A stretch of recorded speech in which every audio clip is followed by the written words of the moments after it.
पाहत आहात Loksamiksha news network आणि या आहेत आजच्या सुपरफास्ट न्यूज। या बातमीपत्राचे प्रायोजक आहेत नंदिनी कलेक्शन, फक्त महिलांचे परिपूर्ण दालन, माऊली निवास, कल्याण मंडपमच्या बाजूस, यशोधन नगर, परभणी। नमस्कार, मी प्रभू दिपके लोकसमीक्षा न्यूज नेटवर्क मध्ये आपलं स्वागत करतो। आपण पाहत आहात परभणीचं एकमेव बातमीपत्र Loksamiksha superfast. Red Apple exclusive MIDC परिसर परभणी। परभणी जिल्हा परिषदेच्या 4 विषय समितीच्या सभापतींच्या निवडीसाठी आज विशेष बैठक संपन्न झाली।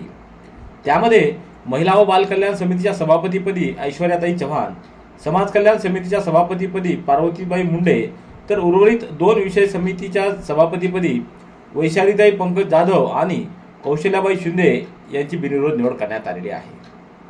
जिल्हा परिषदेच्या सभागृहामध्ये आज दुपारी 2 वाजता विषय समिती सभापतीची निवड बैठक आज आयोजित करण्यात आली होती। या बैठकीत 4ही सभापतीपदी महिला सदस्यांनीच बाजी मारलेली आहे। विशेष म्हणजे जिल्हा परिषदेच्या अध्यक्षा देखील महिलाच आहेत। विषय सभापती निवड बैठकीचे पीठासीन अधिकारी म्हणून उपविभागीय अधिकारी उदयसिंह भोसले यांची उपस्थिती होती। बैठकीपूर्वी दुपारी 12 वाजेपर्यंत 2 तास नामनिर्देशन पत्र दाखल करण्यासाठी वेळ देण्यात आला होता। यामध्ये महिला व बाल कल्याण समिती आणि समाज कल्याण समिती सभापती पदासाठी प्रत्येकी एकच नामनिर्देशन अर्ज दाखल झाले, तर उर्वरित 2 समित्यांसाठी एकापेक्षा अधिक नामनिर्देशन पत्र दाखल झाले होते।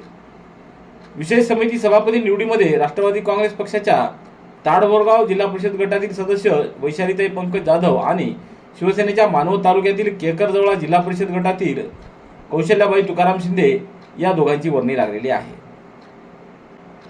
तर भारतीय जनता पक्षाच्या ऐश्वर्या चव्हाण आणि पार्वतीबाई मुंडे या दोघांची निवड झालेली आहे। परभणी जिल्हा परिषदेच्या सभापती पदाच्या झालेल्या आजच्या निवडीमध्ये राष्ट्रवादी काँग्रेस पक्षाचे जिल्हाध्यक्ष आमदार राजेश विटेकर यांनी मानवत तालुक्याला झुकतं माप दिले। त्यांनी पंकज आंबेगावकर यांच्या पत्नी वैशालीताई आंबेगावकर यांना सभापती पदाची संधी दिली आहे। मानवत तालुक्यातल्या ताडबोरगाव गटावर आमदार राजेश विटेकर यांची खास मर्जी यातून दिसून आली आहे। ताडबोरगाव जिल्हा परिषद गटातून निवडून आलेल्या पंकज आंबेगावकर यांच्या पत्नी वैशाली आंबेगावकर या सभापती झाल्या आहेत।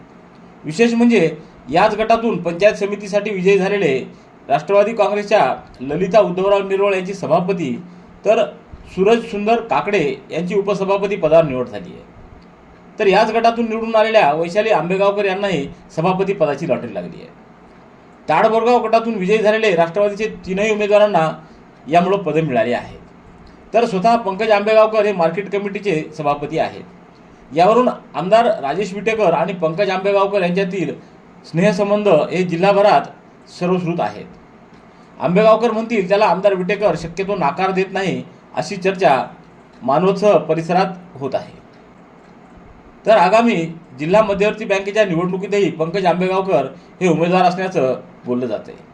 मात्र राष्ट्रवादी काँग्रेसचे अन्य तालुक्यातून निवडून आलेल्या उमेदवाराला बाजूला सारून आंबेगावकर यांना सभापतीपद दिल्याबद्दल चर्चा होतीये। सततचे दवाखाने करून कंटाळलात? आता शेवटचा उपाय। डॉक्टर गोविंद कामटे यांचे बालाजी आयुर्वेदिक निसर्गोपचार केंद्राला भेट द्या। शुगर, मूळव्याध, ॲलर्जी, सोरायसिस, गजकर्ण, दमा, लठ्ठपणा, गुडघेदुखी, कंबरदुखी, वात, गाठीचे आजार, लकवा, केस गळणे, मुतखडा, सफेद डाग यांसारख्या जुनाट आजारांवर खात्रीशीर उपचार केले जातात। दारू सोडवण्यासाठी विशेष उपचार उपलब्ध।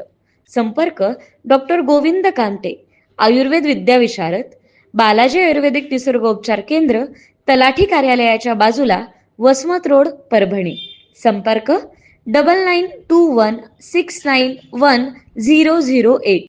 विभागीय महसूल क्रीडा स्पर्धेअंतर्गत आज सकाळी जिल्हा क्रीडा संकुल इथं क्रिकेट स्पर्धेचं उद्घाटन जिल्हाधिकारी संजय सिंह चव्हाण यांच्या हस्ते पार पडलं। यावेळी निवासी उपजिल्हाधिकारी अनुराधा ढालकर यांच्यासह विविध विभागातील अधिकारी, कर्मचारी, खेळाडू मोठ्या संख्येने उपस्थित होते।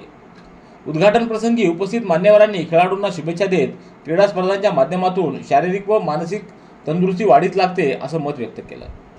या स्पर्धेदरम्यान विविध संघांमध्ये सामने रंगणार असून खेळाडूंमध्ये उत्साहाचं वातावरण निर्माण झाले। परभणी महानगरपालिकेचा पाणीपुरवठा पूर्णा पाटबंधारे प्रकल्पाच्या अभियंत्यांनी थकबाकी अभावी आज 2 एप्रिल रोजी सायंकाळी 4:30 वाजता खंडित केला आहे। त्यामुळे परभणीकरांवर निर्जळीची वेळ आलेली आहे. पूर्णा पाटबंधारे प्रकल्पाच्या येलदरी जलाशयातून परभणी महानगराला पाणी पुरवठा होतो. त्यावरच महानगरातील लाखो नागरिकांची तहान अवलंबून आहे.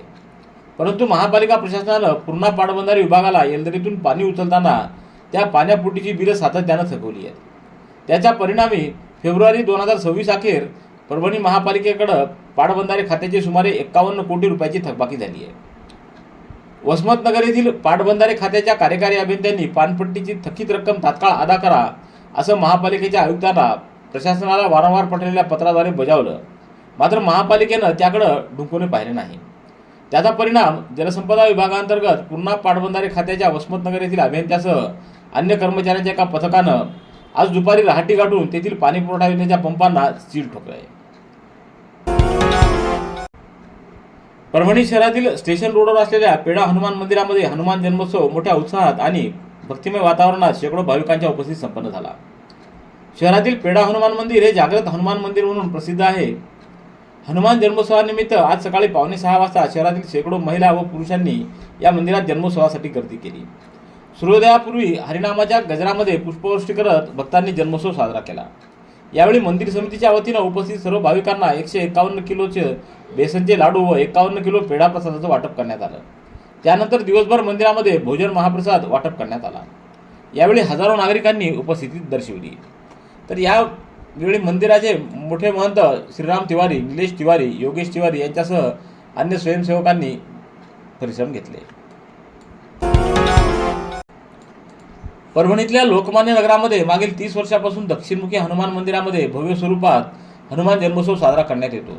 तसंच या जन्मोत्सवात हजारो भाविक महाप्रसादाचा लाभ घेतात. यावर्षी मधुमेह व हृदयरोग तज्ज्ञ डॉक्टर राहुल आंबेगावकर यांच्या आपली परभणी स्वच्छ परभणी फाउंडेशनच्या प्रेरणेतून प्लास्टिक मुक्त हनुमान जन्मोत्सव साजरा करण्याचा संकल्प येथील विश्वस्त मंडळानं घेतला. त्यासाठी या भव्य महाप्रसाद सोहळ्यासाठी स्टीलचे ग्लास, वाटी यांची खरेदी करून पारंपरिक केळीच्या पानाचा वापर करून ही पंगत करण्यात आली. प्लास्टिकचा वापर टाळून पर्यावरणाचं जास्तीत जास्त रक्षण कसं करता येईल यावर विश्वस्त मंडळ काम करत असून भविष्यात देखील पर्यावरणाच्या रक्षणासाठी मंदिरात अशाच पद्धतीचं आयोजन करणार असल्याची माहिती विश्वस्त मंडळाचे अध्यक्ष अशोक ठाकूर यांनी दिली.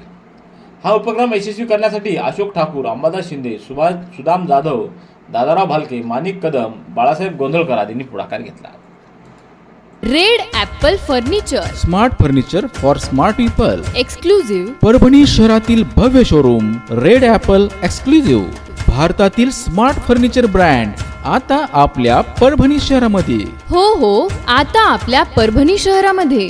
या अंतर्गत ऑफिस, बेडरूम, डायनिंग, लिव्हिंग इत्यादी प्रकारचे फर्निचर आपणास मिळेल. Bedroom set, bed, dressing table, sofa set, कपाट, डायनिंग टेबल टीपॉय आणि स्टील फर्निचर इत्यादी सर्व प्रकारचे फर्निचर तेही आकर्षक किमतीमध्ये उपलब्ध आहे. एक वेळ अवश्य भेट द्या. रेड ॲपल फर्निचर, MIDC परिसर, भारतीय स्टेट बँकेच्या जवळ, परभणी. छत्रपती संभाजीनगर विभागीय महसूल क्रीडा व सांस्कृतिक स्पर्धा 2026चा उद्घाटन सोहळा 3 एप्रिल रोजी सकाळी 8 वाजता वसंतराव नाईक मराठवाडा कृषी विद्यापीठाच्या अश्वमेध मैदानावर होणार आहे. पालकमंत्री मेघना बोर्डीकर यांच्या हस्ते स्पर्धेचं उद्घाटन होईल. या स्पर्धेसाठी प्रमुख अतिथी म्हणून महापौर सय्यद इक्बाल, जिल्हा परिषदेच्या अध्यक्षा लता वाकळे यांच्यासह लोकप्रतिनिधी, मराठवाडा विभागातील सर्व जिल्हाधिकारी उपस्थित राहणार आहेत. पारितोषिक वितरण समारोप 5 एप्रिल रोजी दुपारी 4 वाजता विभागीय आयुक्त जितेंद्र पापळकर यांच्या उपस्थितीत पार पडणार आहे. या स्पर्धेसाठी उपस्थित राहण्याचं आवाहन जिल्हाधिकारी संजय सिंह चव्हाण यांनी केलं आहे. खासदार संजय जाधव यांनी रेल्वे मंत्री अश्विनी वैष्णव यांची दिल्ली इथं 1 एप्रिल रोजी भेट घेतली. या भेटीत त्यांनी परभणी लोकसभा क्षेत्रातील तसंच मराठवाड्यातील दैनंदिन रेल्वे प्रवासी, विद्यार्थी, श्रमिक, शेतकरी आणि सर्वसामान्य नागरिकांच्या समस्या लक्षात घेऊन रेल्वे सुविधा, सुरक्षित प्रवास, अतिरिक्त कोच, नवीन ट्रेन, स्टेशन थांबा, टर्मिनल व्यवस्था आदी रेल्वे विकास यासंबंधी मागण्या केल्या आहेत. आज परभणी शहर व जिल्हाभरामध्ये पवनसुत श्री हनुमान जन्मोत्सव मोठ्या उत्साहात साजरा करण्यात आला आहे. विविध मंदिरांमध्ये जन्मोत्सव साजरा झाल्यानंतर महाप्रसादाचे आयोजन करण्यात आलं. परभणीतल्या छत्रपती शिवाजी चौकातील श्री हनुमान मंदिरामध्ये हनुमान जन्मोत्सव सोहळा मोठ्या जल्लोषात साजरा करण्यात आला. तर पवनसुत हनुमान जयंतीनिमित्त देशमुख गल्लीतील मोठा मारुती मंदिर संस्थांच्या वतीनं आज सकाळी शेकडो भाविकांच्या उपस्थितीत हनुमान जन्मोत्सव सोहळा साजरा करण्यात आला. परभणीच्या वसंतराव नाईक मराठवाडा कृषी विद्यापीठ इथं कोरडवाहू शेती संशोधन व अनुप्रयोग क्षेत्रामध्ये कृत्रिम बुद्धिमत्तेची भूमिका या विषयावर मानव संसाधन विकास प्रशिक्षण कार्यक्रम 31 मार्च रोजी उत्साहात पार पडला। हा उपक्रम अखिल भारतीय समन्वित कोरडवाहू शेती संशोधन प्रकल्पांतर्गत आयोजित करण्यात आला। कार्यक्रमाचं उद्घाटन कुलगुरू डॉक्टर इंद्रमणी यांच्या अध्यक्षतेखाली करण्यात आलं। यावेळी संशोधन व शिक्षण संचालक डॉक्टर भगवान आसेवार, विस्तार शिक्षण संचालक डॉक्टर राकेश आहिरे हे प्रमुख अतिथी म्हणून उपस्थित होते। परभणी जिल्हा परिषदेच्या मुख्य कार्यकारी अधिकारी श्रीमती नितिशा माथुर यांच्या संकल्पनेतील वर्ल्ड चॅम्पियन स्पर्धा जिल्हा परिषदेच्या सभागृहात उत्साहात पार पडल्या।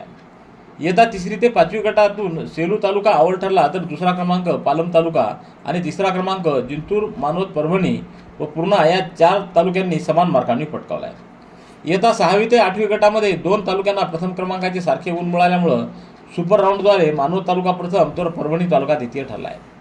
यातही तिसरा क्रमांक 2 तालुक्यात आला असून त्यात सेलू आणि पाथरी हे 2 तालुके तृतीय ठरले आहेत। इयत्ता 9वी ते 12वी गटात गंगाखेड तालुका प्रथम तर मानवत तालुका द्वितीय व पूर्णा तालुका तृतीय स्थानी राहिला आहे। या स्पर्धेप्रसंगी मुख्य कार्यकारी अधिकारी सकाळी 9 वाजेपासून सायंकाळी 7 वाजेपर्यंत पूर्ण वेळ या विद्यार्थ्यांमध्ये रममान होऊन त्यांच्यामध्ये असलेल्या गुणवत्तेचं भावी काळात गुणवत्ता संवर्धनासाठी बारकाईने निरीक्षण करत होत्या। पोलीस उपमहानिरीक्षक श्री शहाजी उमाप यांनी मागील 15 आठवड्यामध्ये नांदेड परिक्षेत्रात गुटखा व प्रतिबंधित तंबाखूजन्य पदार्थांच्या विरोधात व्यापक मोहीम उघडली होती। ही मोहीम 31 मार्च रोजी संपन्न झाली।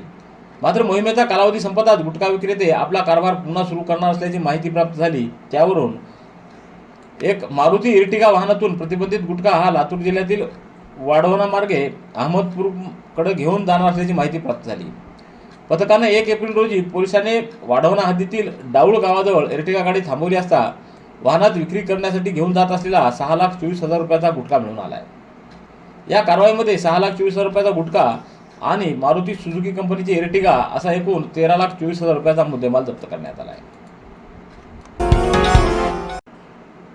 दक्षिण मध्य रेल्वेच्या नांदेड विभागातील अभियांत्रिकी विभागामध्ये नाईट पेट्रोलमन परमेश्वर सरगंद यांना उत्कृष्ट कार्याबद्दल मुख्यालय स्तरावर फेब्रुवारी महिन्यासाठी रेल्वे महाव्यवस्थापक संजय कुमार श्रीवास्तव यांनी प्रतिष्ठित महिन्याचा सर्वोत्तम कर्मचारी पुरस्कार देऊन सन्मानित केले।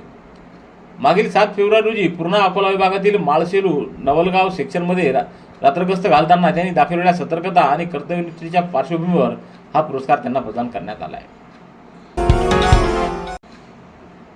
परभणी तालुक्यातल्या सिंगणापूर इथं दरवर्षीप्रमाणे यंदाही श्रीरामनवमी ते श्री हनुमान जयंतीनिमित्त विविध धार्मिक कार्यक्रमाचं आयोजन करण्यात आलं। पंचवटवृक्षाच्या सानिध्यात व निसर्गरम्य वातावरणात असलेल्या तीर्थक्षेत्र श्री जागृत हनुमान रोकडोबा देवस्थान मंदिरामध्ये अखंड हरिनाम सप्ताह, श्री संगीत तुळशी रामायण कथा तसंच ग्रंथराज ज्ञानेश्वरी पारायण सोहळा मोठ्या भक्तिभावात पार पडला। 7 दिवस चाललेल्या या सप्ताहामध्ये नामवंत महाराजांची कीर्तन दररोज संपन्न झाले। रेड ॲपल एक्सक्लुझिव्ह MIDC परिसर परभणी।